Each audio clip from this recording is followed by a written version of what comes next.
Bienvenidos una vez más al estudio de Apocalipsis. Nos encontramos en la serie Lo que dice la Biblia acerca del futuro y la eternidad, el quinto y sexto sello en Apocalipsis 6, del 9 al 17. Dios es paciente con los pecadores que aceptan el Evangelio, pero llegará un momento en el que no detendrá más su juicio sobre quienes lo rechazan. Él dio al mundo antediluviano 120 años para que se arrepintiera, como podemos ver en Génesis 6:3, predicándoles el mensaje de salvación mediante Noé. Pero al final de ese tiempo vino el juicio del diluvio y los destruyó a todos. De igual manera, en el futuro llegará un día en el que terminará la gracia y caerá el juicio sobre todo el mundo. Pero Dios, habiendo pasado por alto los tiempos de esta ignorancia, les dijo el apóstol Pablo a los filósofos en la colina de Marte en Atenas: ahora manda a todos los hombres en todo lugar que se arrepientan, por cuanto ha establecido un día en el cual juzgará al mundo con justicia por aquel varón a quien designó, dando fe a todos con haberle levantado de los muertos. Hechos 17, 30, 31. Es la expectativa de la llegada del gran día de la ira de Dios, conocido como el día del Señor, de lo que trata el quinto sello. Ese día vendrá durante el periodo de 7 años de la tribulación, la semana 70 de Daniel 9:27, particularmente durante el periodo de los últimos 3 años y medio que Jesús describió como la gran tribulación, cual no la ha habido desde el principio del mundo hasta ahora, ni la habrá. Mateo 24:21, Apocalipsis 7:14. Como se indicó, los primeros 4 sellos, la falsa paz, la guerra, el hambre y la muerte, ocurrirán durante los primeros 3 años y medio de la tribulación, el periodo al que Jesús llamó principio de dolores en Mateo 24:8. Así como aumentan en intensidad los dolores de parto de una mujer cuando se acerca el momento de dar a luz, aumentarán en dolorosa intensidad los terribles sucesos del juicio de Dios a medida que se acerque la venida de Jesucristo. Toda la fuerza de la ira de Dios se desatará durante la segunda parte de la tribulación. El quinto sello marca el punto medio del periodo de la tribulación, estableciendo un puente entre el comienzo de la ira de Dios en la primera parte de la tribulación y su furia plena en la segunda parte. Como los jinetes de los primeros 4 sellos, este también describe una fuerza. Esa fuerza es las oraciones de los santos de Dios a Él para exigir venganza sobre la rebelde humanidad. Se hacen evidentes 3 aspectos al abrirse el quinto sello: las personas que participan, la petición que hacen y la promesa que reciben. Y esto nos permite continuar con el punto 1, el quinto sello, oraciones de vindicación. Y el punto número 1 dice: se abre el quinto sello. Cuando el Cordero abrió el quinto sello, el escenario del quinto sello es el cielo, en contraste con los 4 primeros sellos que tienen que ver con acontecimientos que ocurren en la tierra. Sin interrupción, ahora leemos que el Cordero rompe el quinto sello y el tema de este sello es la persecución de los creyentes. La estructura de Apocalipsis 6 parece estar en paralelo con la estructura del discurso sobre las últimas cosas de Jesús, donde después de una descripción de los desastres en la tierra, en Marcos 13, del 7 al 8, sigue una parte sobre la persecución de los creyentes, de los versículos del 9 al 13 del mismo capítulo. El contenido de este quinto sello, de los versículos 9 a 11, no habla de nuevos desastres, sino que es una consecuencia de las sentencias de los 4 primeros sellos, de los versículos 1 al 8. Al igual que con los primeros 4 sellos, cuando el Señor Jesucristo, que solo tiene autoridad para recuperar el universo, como vimos en Apocalipsis 5 del 4 al 5, abrió el quinto sello, se reveló otra consecuencia en el desarrollo del juicio divino, en la que Juan vio bajo el altar las almas de los que habían sido muertos. En segundo lugar, vemos a los mártires de la tribulación. Vi debajo del altar las almas de los que habían sido muertos. Estos son mártires asesinados durante el tiempo de todos los juicios. Además del juicio divino a través de la falsa paz, la guerra, el hambre y las enfermedades dominando el mundo incrédulo, habrá una persecución generalizada a los creyentes dirigida por Satanás, sus demonios y el postrer anticristo. En los pasajes en los que se describe el altar del cielo y los sacrificios pertenecientes, por ejemplo en Apocalipsis 8, 3, 5, el altar parece compartir sobre todo las características del altar del incienso terrenal, que está descrito en Éxodo 30 del 1 al 10 o en Hebreos 9, 4, en el que los fieles ofrecen sus oraciones a Dios. En este versículo se habla de los creyentes que son sacrificados por la persecución, por lo que sería de esperar que se encuentren sobre el altar. El hecho de que se encuentren debajo del altar es consecuencia de que el altar es más o menos el equivalente del trono de Dios, y según una tradición judía los justos descansan bajo del trono de Dios, es decir, muy cerca de Dios mismo. En tercer lugar vemos la razón de su muerte, a causa de la palabra de Dios y del testimonio que habían mantenido. No obstante, lo que Juan ve aquí va más allá. Por como Juan describe estos mártires, queda claro que los creyentes muertos están plenamente conscientes en el cielo, como podemos observar en 2 Corintios 5, 8, que dice lo siguiente: pero confiamos y más quisiéramos estar ausentes del cuerpo y presentes al Señor. O Primera de Tesalonicenses 5:10, quien murió por nosotros para que ya sea que velemos o que durmamos, vivamos juntamente con Él. Pueden hacer preguntas, orar y participar en las bendiciones de la vida celestial, como se puede deducir del vestido blanco que reciben. Estas personas han muerto por su fe, cuyo contenido se define como la palabra de Dios y el testimonio, es decir, el testimonio de Jesús, el testimonio de Jesucristo, como dice Apocalipsis 1:2, 19:10 y Juan 3:32. Juan conocía el martirio por la persecución de Nerón y la muerte de Antipas. El apóstol Juan vio bajo el altar las almas de los que habían sido muertos, y el altar debe referirse al del incienso. La expresión las almas debe tomarse como las vidas o las personas, y la referencia debe ser a personas que han creído en Cristo durante los primeros meses de la tribulación, mientras los juicios de los primeros 4 sellos eran ejecutados. En conformidad con el Antiguo Testamento, en Éxodo 29:12 o Levítico 4:7 o 5:9, Juan ve a estos mártires debajo del altar, tal como la sangre de los sacrificios era derramada debajo del altar. Y la razón por la que habían sido muertos, es decir, degollados, es doble. En primer lugar, por causa de la palabra de Dios. Amaban la palabra de Dios, anunciaban la palabra de Dios, estaban llenos de la palabra de Dios. Y en segundo lugar, por el testimonio que tenían, un testimonio muy poderoso que tiene un impacto social, en el que las mismas personas sentían convictas, redargüidas, aún sin que se les dijera nada. Y bueno, pues esas son las razones de su muerte.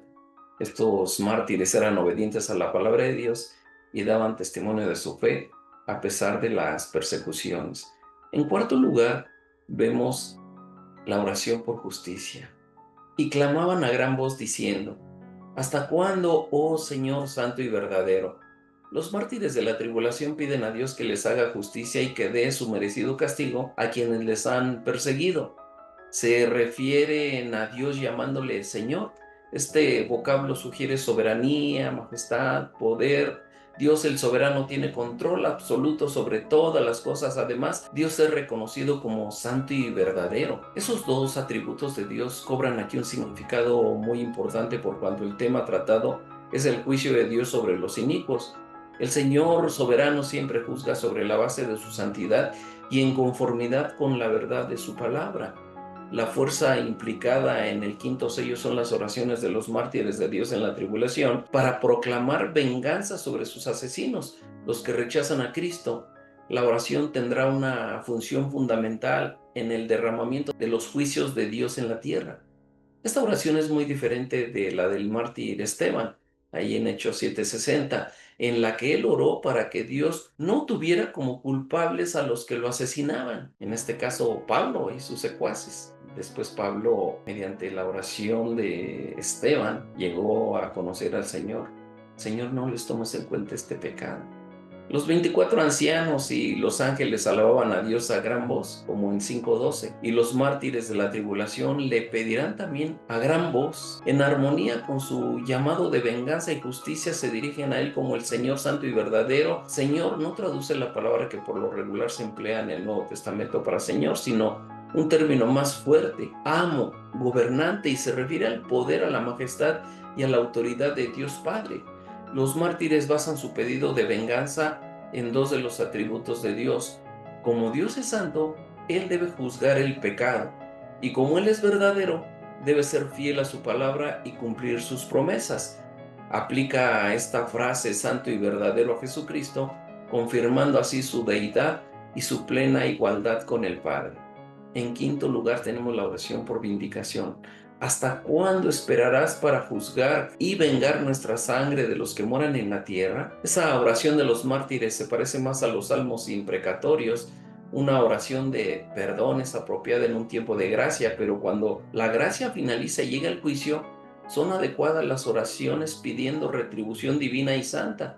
Tales oraciones no surgen de un deseo de venganza, sino que son una protesta contra todo lo que es pecaminoso, perverso, que deshonra a Dios y que destruye su creación. Muchos cristianos actúan como si la oración fuera una simple formalidad, con muy poco afecto. Sin embargo, de modo sorprendente, las oraciones de los mártires de la tribulación moverán la mano de juicio de Dios. Jesús ilustró este mismo principio en la parábola de la viuda persistente y el juez injusto, diciendo: ¿Y acaso Dios no hará justicia a sus escogidos, que claman a Él día y noche? ¿Se tardará en responderles? Os digo que pronto les hará justicia. Las oraciones de los mártires de la tribulación participarán activando los tormentos del sexto y del séptimo sello, junto con los juicios de las trompetas y las copas que seguirán. La mano del juicio de Dios se moverá en respuesta a los mártires, porque sus oraciones serán urgentes, fervientes, apasionadas y consecuentes con el propósito y la voluntad de Dios. Clamaban es una palabra que subraya la necesidad urgente y denota emociones fuertes. La pregunta de los mártires, ¿hasta cuándo no juzgas y vengas nuestra sangre en los que moran en la tierra?, no refleja una venganza personal por parte suya. No están tratando de decirle a Dios lo que debe hacer y cuándo lo debe hacer. Le están preguntando porque tienen el santo deseo de ver a Satanás y al anticristo destruidos, la iniquidad derrotada, los malvados juzgados y Jesucristo reinando en gloria en la tierra. ¿Hasta cuándo? Es un clamor muy conocido del sufriente Israel, que refleja la perpleja pregunta de los justos sobre cuándo finalizarán sus dolores, como en el Salmo 13:1, 35:17. Y la frase "los que moran en la tierra" es una frase técnica que se refiere a los incrédulos, a los impíos, a los rebeldes, a los que odian a Dios, como fue el caso con el difunto Abel. La misma tierra clama por su sangre, demandándola de manos de sus asesinos. El tiempo de gracia está próximo a finalizar. El pueblo de Dios ya no pedirá más a Dios que perdone a sus enemigos. Se acercará rápidamente el momento en el que Dios juzgará a sus enemigos y el Señor Jesucristo tomará su lugar como gobernante de la tierra. Pero como estos mártires son de la primera parte de la tribulación, el principio de dolores, ese tiempo todavía está un poco distante. Esto nos lleva a un símbolo de gloria en el punto 6. Y se les dio a cada uno una vestidura blanca. Los santos mártires reciben un galardón de gracia en la forma de vestiduras reales que les cubrían hasta sus pies, como muestra de la justicia de su causa. Dos elementos forman la respuesta de Dios a estos santos mártires: un regalo simbólico y una palabra hablada. Se les dieron por Dios, cuando llegaron al cielo, vestiduras blancas, un manto largo que corre hasta los pies.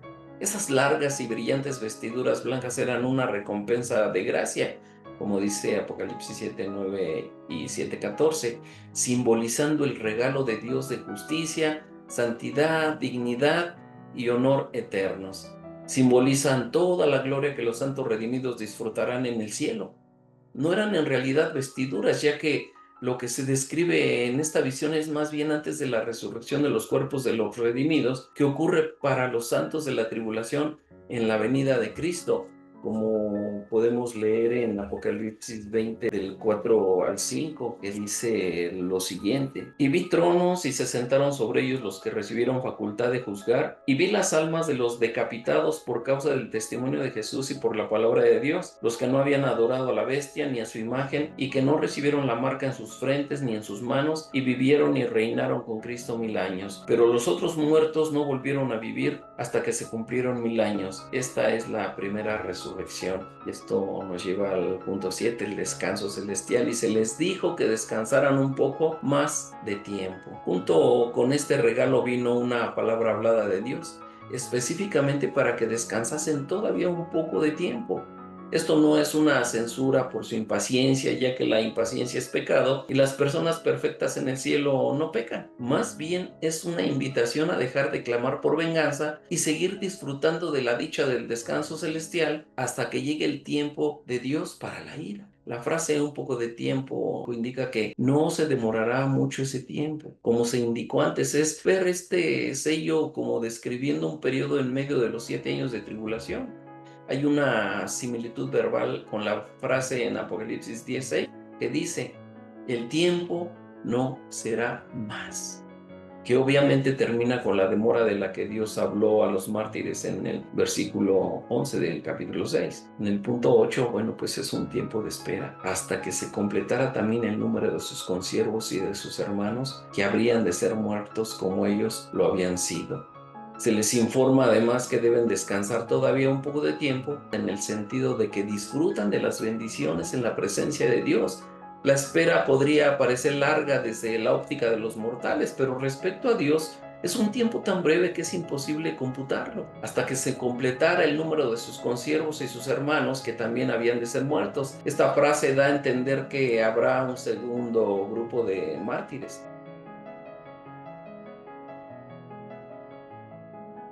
Este segundo grupo recibe la designación de consiervos y hermanos.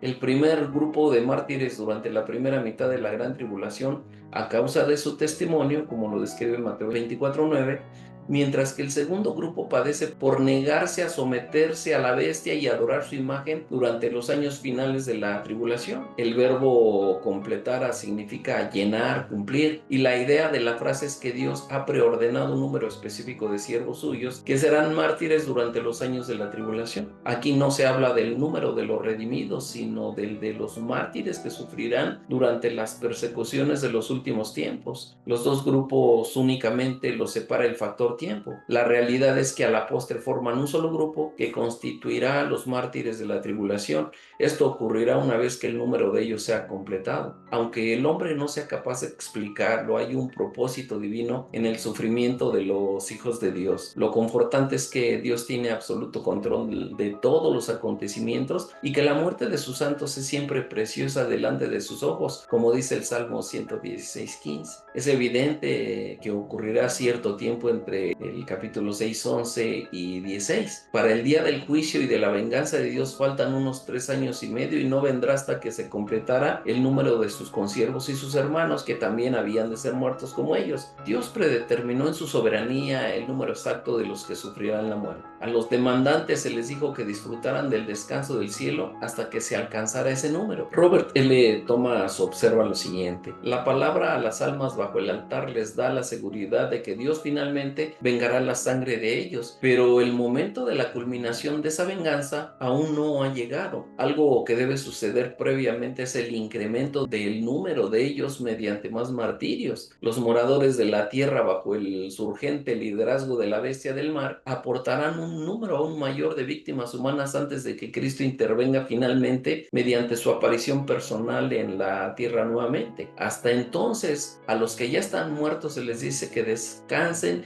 y disfruten de su condición de dicha que ya han alcanzado. Y esto nos permite continuar con el punto 2, el sexto sello, el temor de la ira venidera. Y tenemos en primer lugar, y en el punto 1 se abre el sexto sello. Vi cuando el Cordero abrió el sexto sello. A diferencia de los primeros 5 sellos, en cada uno de los cuales participaban seres humanos de alguna manera, los 4 jinetes y los santos bajo el altar, en el sexto sello Dios actúa solo. Cuando este sello se abra, ha pasado el punto medio de la tribulación y el mundo estará en el periodo de los últimos 3 años y medio, conocido como la Gran Tribulación, de acuerdo a Mateo 24:21. Para entonces el postrer anticristo ha profanado el templo de Jerusalén, el mundo lo adora y ha estallado una gran persecución de judíos y cristianos.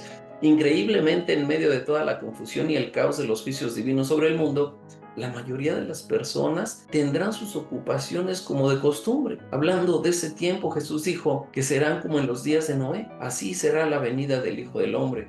Porque como en los días antes del diluvio estaban comiendo y bebiendo, casándose y dando en casamiento, hasta el día en que Noé entró en el arca y no entendieron hasta que vino el diluvio y se los llevó a todos. Así será también la venida del Hijo del Hombre. Mateo 24, 37, 39. Las advertencias de los acontecimientos traumáticos de los primeros 5 sellos son el comienzo del juicio de Dios. Serán desatendidas, pero los sucesos del sexto sello serán tan devastadores y aterradores que solo podrán atribuirlos a Dios. El mundo se verá obligado a reconocer que las advertencias de los predicadores cristianos sobre el juicio divino eran ciertas. Los acontecimientos producidos por la apertura del sexto sello probablemente tienen lugar al final mismo de la primera mitad de la semana 70 de Daniel. Es cierto que habrá juicios de naturaleza semejante al final mismo de la gran tribulación y justo antes de la segunda venida de Cristo, como lo describe Joel en el capítulo 2, versos 30-31, Mateo 24, 29-30, pero también es verdad que hay un grupo paralelo de señales sobrenaturales en la primera mitad de la tribulación. Mateo 24, 7, 8 definitivamente menciona terremotos con los que comienza el principio de dolores, Mateo 24, 7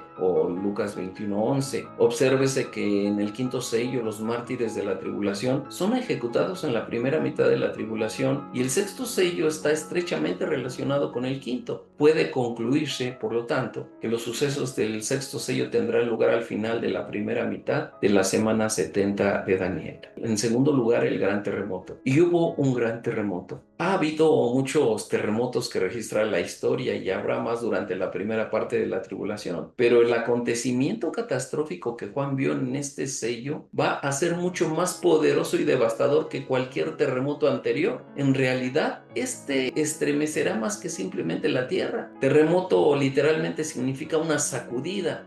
En Mateo 8:24 describe una gran tempestad en el mar de Galilea y la Septuaginta lo emplea en Joel 2:10 para describir a los cielos temblando. Muchas veces Dios ha hecho que su presencia se sienta en la historia humana al estremecer la tierra. Lo hizo cuando dio la ley a Israel en el monte Sinaí, según Éxodo 19:18 o el Salmo 68:8. Cuando Elías clamó a él en Primero de Reyes 19 del 11 al 12, al morir su hijo en Mateo 27, 51, 54. Y cuando liberó a Pablo y a Silas de la cárcel en Filipos, Hechos 16, 26. Tanto Isaías 29, 6 como Ezequiel 38, 19 relacionan los terremotos con el juicio de Dios. Sin embargo, este acontecimiento hace mucho más que estremecer la tierra. Estremecerá a los cielos como a la tierra. Los terremotos siempre han atemorizado a las personas. Muchos que residen en países donde hay terremotos viven en constante temor de uno grande, en el caso de la Ciudad de México. Luego de experimentar un terremoto, algunas personas quedan tan nerviosas que permanecen al aire libre por varios días o incluso semanas, temerosas de estar en sus casas. Algunas se van por completo de la región propensa a los terremotos.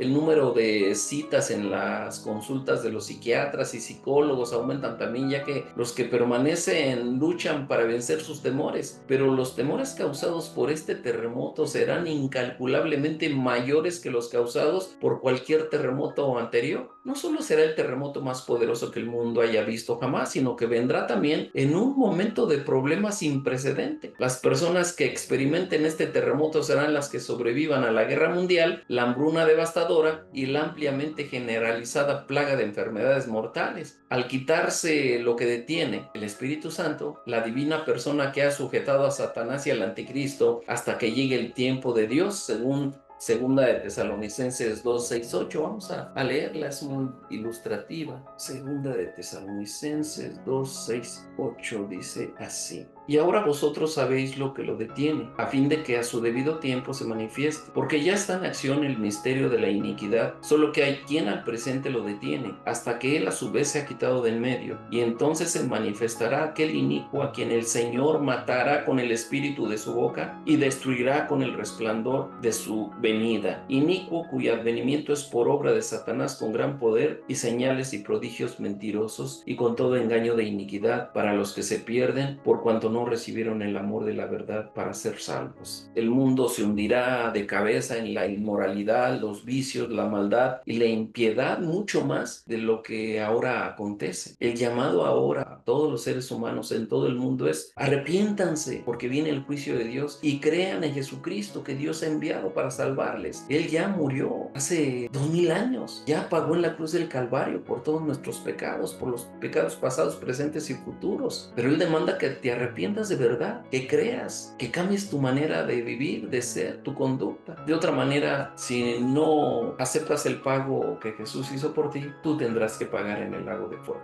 Así que ahí está para que tú escojas. Esta es responsabilidad de cada persona. El anticristo será adorado como Dios y su falso profeta proclamará que esa utopía está cerca.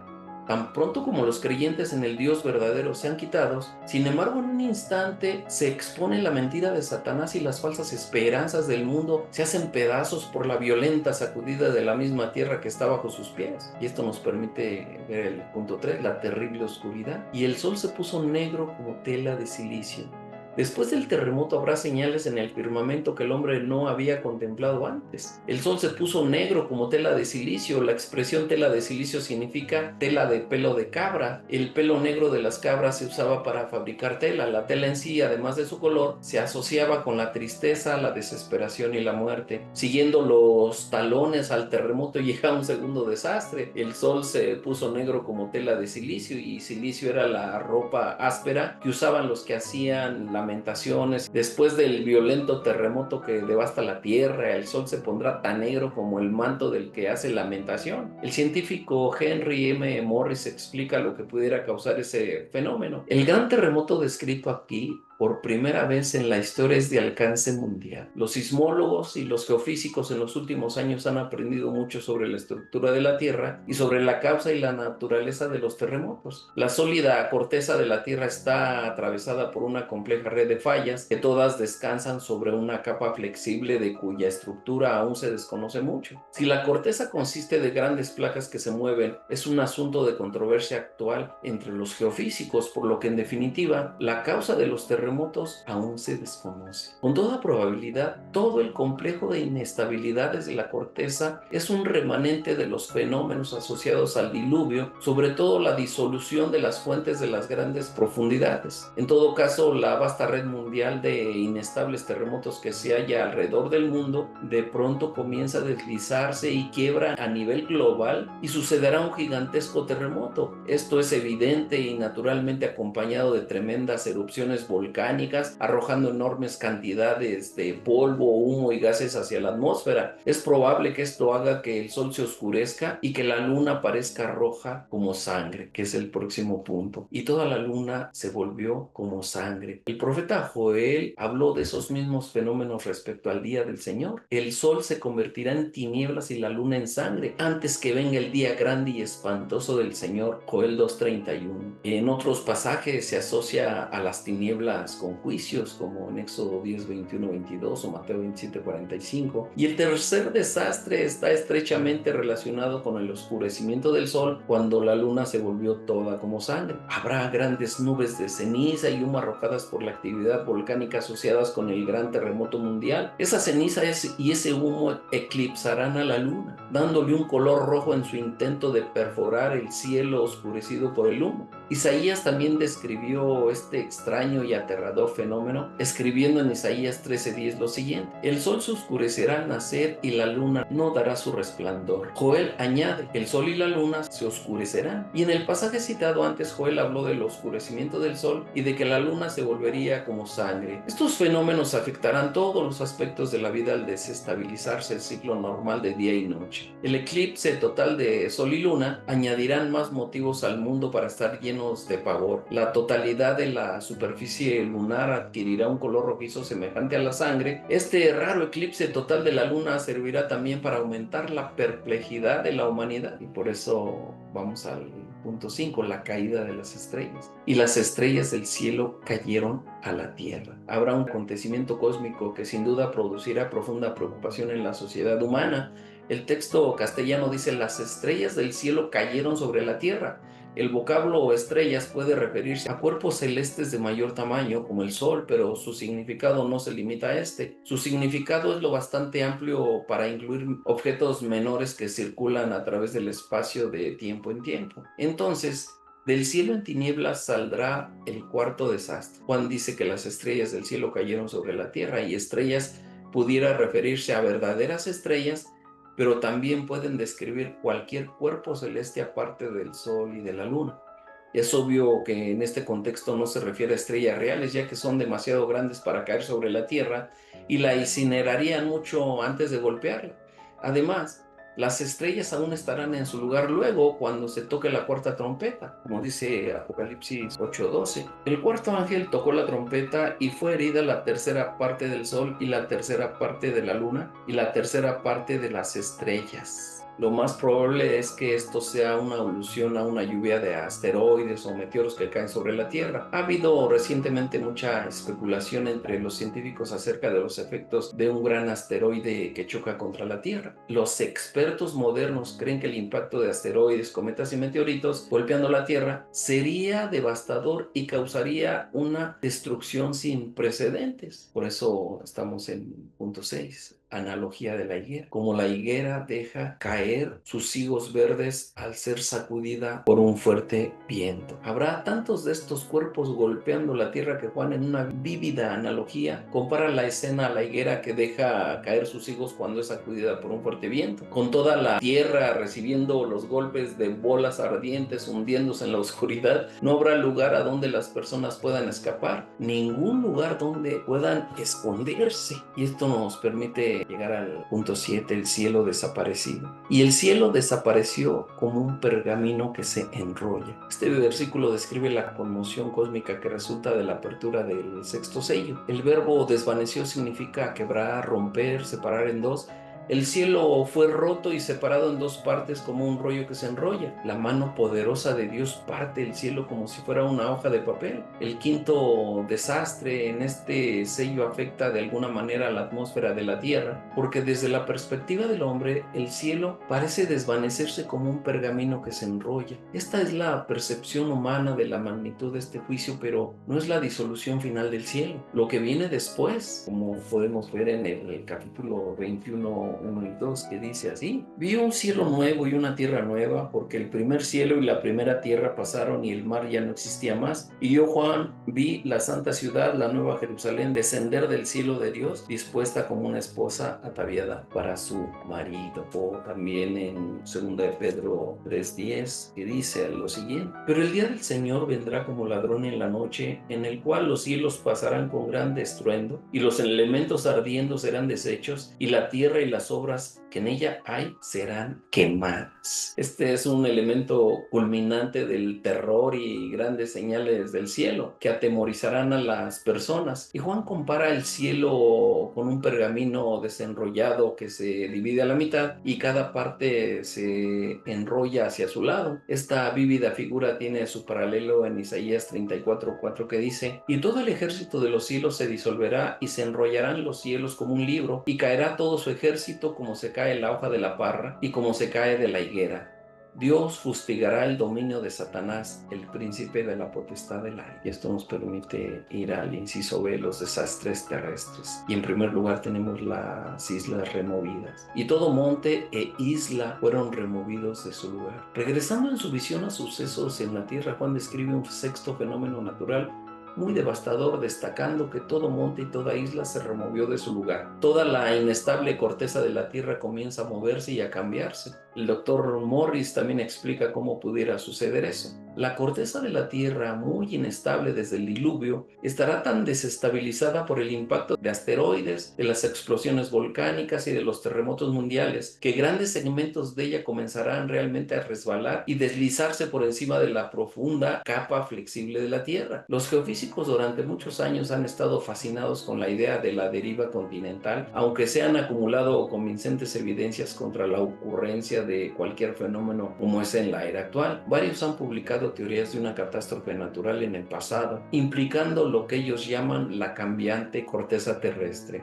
Algunos de esos fenómenos pudieran realmente desencadenarse bajo ese juicio del sexto sello, dejando pequeños los daños ocasionados por todos los poderosos terremotos del pasado. Los devastadores desastres naturales que acompañan al sexto sello serán los sucesos más aterradores que afectarán jamás a la Tierra. Su efecto acumulativo será mucho más destructivo que cualquiera de los guiones de juicio final sobre asteroides que chocan contra la Tierra, y los aún más intensos juicios de la las trompetas y las copas están por llegar. El total aplastamiento de todas las montañas vendrá luego en el séptimo juicio de las copas. Además, las montañas y las islas son removidas de sus lugares donde acostumbraban estar. Todos estos sucesos producen una gran consternación en la sociedad humana. Dicha consternación es una clara evidencia de lo que el pasaje describe, que son hechos reales que no se deben espiritualizar ni alegorizar. En síntesis, la creación natural será fuertemente sacudida por la intervención sobrenatural de su creador. Tanto el firmamento como la misma tierra serán escenario de acontecimientos conmovedores. Es probable que Dios use actividades volcánicas extensas que sacudirán la tierra y afectarán a un sinnúmero de habitantes. El hombre debe alzar sus ojos al Dios del cielo en arrepentimiento y reconocimiento de la absoluta soberanía del Creador y creer en Jesucristo su Hijo, que envió para salvarnos. Porque de tal manera amó Dios al mundo que ha dado a su Hijo unigénito, para que todo aquel que en él cree no se pierda, mas tenga vida eterna. Porque Dios no envió a su Hijo al mundo para condenar al mundo, sino para que el mundo sea salvo por él. El que en él cree no es condenado, pero el que no cree ya ha sido condenado porque no ha creído en el nombre del unigénito Hijo de Dios. Así que depende de lo que quieras hacer tú, depende de lo que quiera hacer cada persona, recibir a Cristo o rechazarlo, como lo hizo el pueblo judío en su primera venida. Y esto nos permite continuar con el punto 2, el pánico de los incrédulos.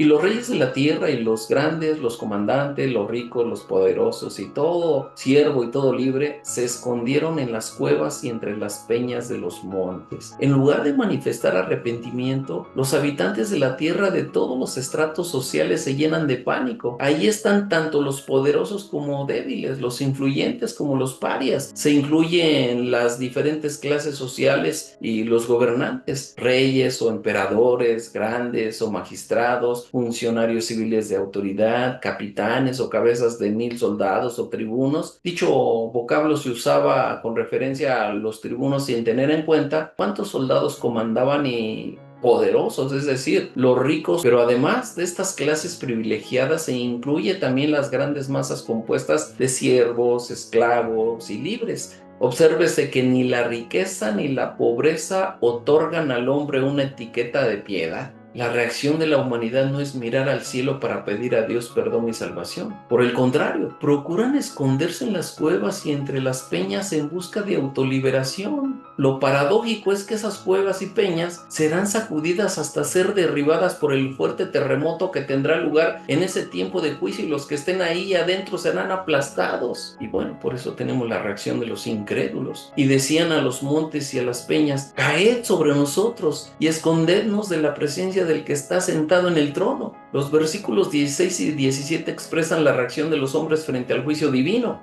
Frente a una calamidad de tal magnitud era de esperarse que los hombres se humillaran delante de Dios, pero no es así. Los hombres una vez más optan por clamar a las piedras mudas, a objetos inanimados, a sus ídolos, pidiendo socorro y ayuda. Nunca jamás les van a responder, porque los ídolos no pueden hablar, ni ver, ni oír, ni oler, ni caminar, y como no caminan, como no andan, los tienen que cargar para pasearlos en peregrinaciones. Es tiempo de que México se vuelva al verdadero Dios. Pura idolatría, adorando a espíritus de demonios, de tal forma que Dios demanda arrepentimiento de México. No va a tener por inocente a ningún mexicano que no crea en Jesucristo, que no se arrepienta de sus pecados y reciba el perdón de todos sus pecados por la obra de Cristo en la cruz. Jesús ya murió en la cruz, ya fue sepultado, ya resucitó entre los muertos, ya ascendió a los cielos y va a venir otra vez por aquellos que le esperamos. Pero la decisión es de cada quien. La petición de los hombres a las cuevas y a las peñas es enfática: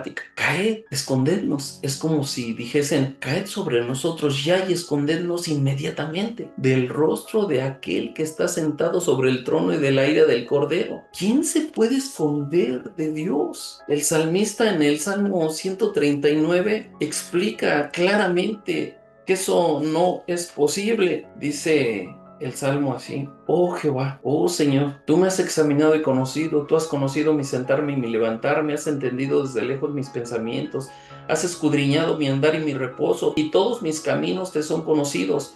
Pues aún está la palabra en mi lengua, y he aquí, oh Señor, tú la sabes toda. Detrás y delante me rodeaste, y sobre mí pusiste tu mano.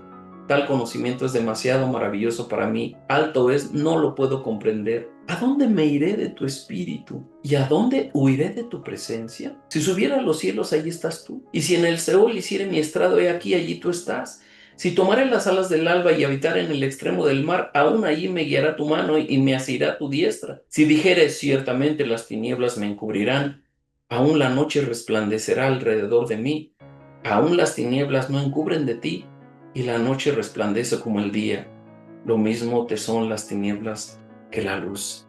Salmo 139 del 1 al 2. Hay una profunda verdad psicológica en la afirmación de Génesis 3:8 que dice lo siguiente: y oyeron la voz del Señor su Dios que se paseaba en el huerto al aire del día, y el hombre y su mujer se escondieron de la presencia del Señor su Dios entre los árboles del huerto. Esa sigue siendo la actitud del ser humano en la actualidad: esconderse de Dios, no reconocer su pecado, no reconocer que Él fue el que lo cometió. Cuando viene el Señor y le pregunta a Adán, ¿dónde estás tú? Adán le responde, me escondí porque tuve miedo, y tú tienes la culpa porque tú me diste la mujer que tengo. El Apocalipsis provee el mismo deseo de escabullirse de la presencia de Dios en la última generación de la humanidad que el Génesis atribuye a los padres de la raza. Pero habrá entonces una fuente de terror adicional. El fin trae con la revelación de Dios la ira del Cordero. La solicitud de los hombres es para ser escondidos del rostro, es decir, de la presencia misma del que está sentado sobre el trono. Recuérdese que el trono es el estrado de un juez. Dios está actuando como el gran juez de la tierra, y esto nos lleva a la ira del Cordero. También piden ser escondidos de la ira del Cordero. El vocablo ira se refiere aquí a la indignación divina frente a la rebelión humana. La ira de Dios traerá consigo finalmente el juicio en el que Dios recompensará a los temerosos de su nombre, pero en el mismo juicio serán arruinados aquellos que arruinan la tierra, donde se habla de la ira del Cordero que juzga. La ira del Cordero se manifestará en la plenitud de su poder,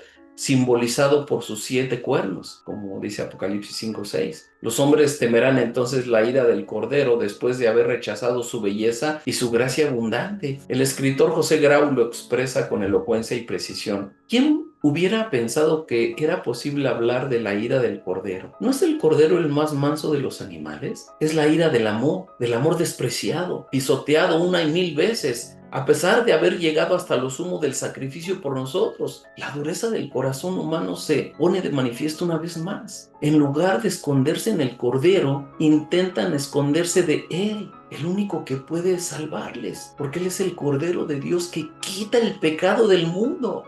Él es el único que ha quitado mi pecado, el único que quita tu pecado para siempre, por toda la eternidad, porque su muerte en la cruz es para la eternidad. La salvación es para la eternidad, no es temporal. Obsérvese que los hombres están conscientes de la realidad de lo que está ocurriendo, pero se niegan a reconocer al único Dios vivo y verdadero. Pero el gran día llegará, porque ha llegado el gran día de la ira de ellos. ¿Y quién podrá sostenerse? La respuesta enfática es nadie. Esta frase es enfática y sobrecogedora. El texto griego dice, porque llegó el día, el grande de su ira, ¿y quién es capaz de mantenerse en pie? Esta es la reacción producida por el engaño del pánico de los inicuos. El gran día de su ira llegó. El verbo es un indicativo que señala un acontecimiento histórico, es decir, destaca el punto de llegada. Los hombres ven la llegada de este día o del tiempo, al menos tan temprano como las conmociones cósmicas que caracterizan el sexto sello. Pero después de reflexionar, probablemente reconocen que ya se estaba efectuando con la muerte de la cuarta parte de la población, descrita en el capítulo 6, versos 7 y 8, la hambruna mundial en capítulos 6, 5 y 6, y la guerra global en 6, 3, 4. La rápida secuencia de todos estos acontecimientos no puede eludir la atención pública, pero la luz de su verdadera explicación no penetra en la conciencia humana hasta la llegada de los severos fenómenos del sexto sello. Escritores, filósofos, literatos, sociólogos, historiadores y religiosos, tanto en el pasado como contemporáneos, han vaticinado el fin del mundo, algo que la Biblia ya lo dijo hace 2000 años. La humanidad, sin embargo, se encoge de hombros demostrando su indiferencia y despreocupación preocupación. El mundo secular muchas veces se burla y desdeña a quienes creen en el relato bíblico tocante a los acontecimientos de los últimos tiempos. Se burlan, se mofan. La indiferencia humana de los últimos tiempos es comparable a la de los días en que Dios juzgó a la humanidad mediante el diluvio, en el que solamente quedaron 8 personas vivas en toda la tierra. La respuesta a la pregunta ¿y quién podrá sostenerse en pie? Tiene como respuesta absoluta nadie. El único sostén del pecador es la gracia de Dios manifestada en la persona de Cristo. Es como si cada persona se estuviera sosteniendo en una tela de araña, que si no fuera por la voluntad de Dios, caería inmediatamente en el infierno, terminando en el lago de fuego. El hombre que ha rechazado a Cristo está asentado sobre la arena y se hundirá en la condenación eterna por su propia elección, por su propia voluntad. Solo quienes han confiado en Cristo poseen la vida eterna y la sólida esperanza de vivir por toda la eternidad en la casa del Padre. Y esto nos permite llegar a la conclusión. El capítulo 6 de Apocalipsis revela el comienzo de la semana número 70 de Daniel 9:27. Los acontecimientos en Apocalipsis 6 se corresponden con la profecía de Mateo 24, del 3 al 30. Hay quienes pretenden espiritualizar el contenido de este capítulo. Se sugiere que los sucesos del sexto sello son tan abarcadores que tienen que espiritualizarse. Sin embargo, transferir el significado de dichos hechos a otro ramo contribuye muy poco a la búsqueda de una explicación adecuada del pasaje. Si todas las plagas en el ámbito natural son espiritualizadas, ¿qué ocurrirá con las profecías tocante al mismo tema dadas por los profetas del Antiguo Testamento y por el mismo Señor Jesucristo? Si los violentos acontecimientos ocurridos en el ámbito del mundo físico dentro de la revelación del sexto sello son solamente simbólicos, ¿qué explicación se daría al hecho de que los hombres buscan refugio en las cuevas y en las peñas? Lo más prudente es que el estudioso del Apocalipsis en particular y de las profecías bíblicas en general parta desde una sólida exégesis del contenido del material bíblico.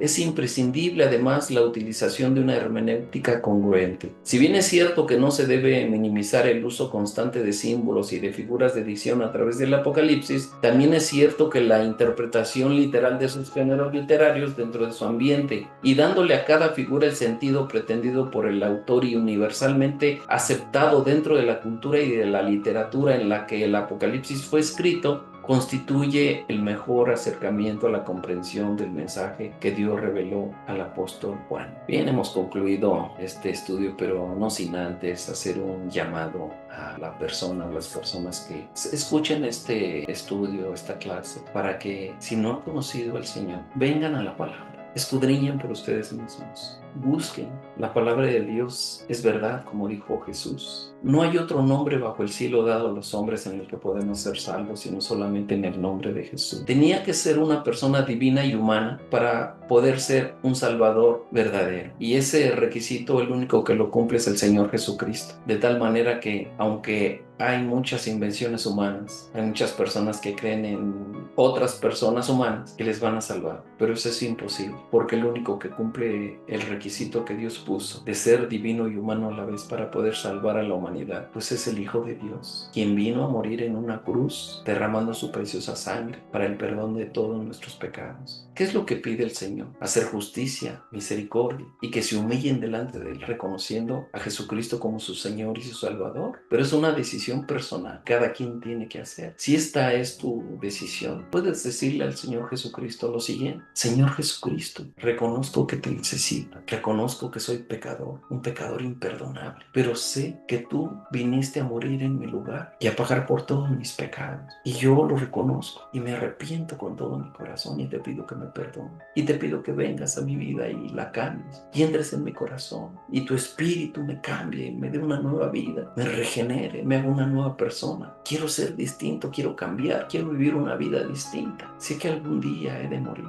pero el día que llegue delante de ti y cuando sea llevado al estado de juicio, cuando se me pregunte por qué debo de entrar o estar en el cielo, yo solamente diré una frase corta como esta: Jesús murió por mí, Jesús resucitó por mí, Jesús murió en mi lugar. A Él sea toda la gloria y toda la honra y toda la alabanza en el nombre de Jesús. Amén.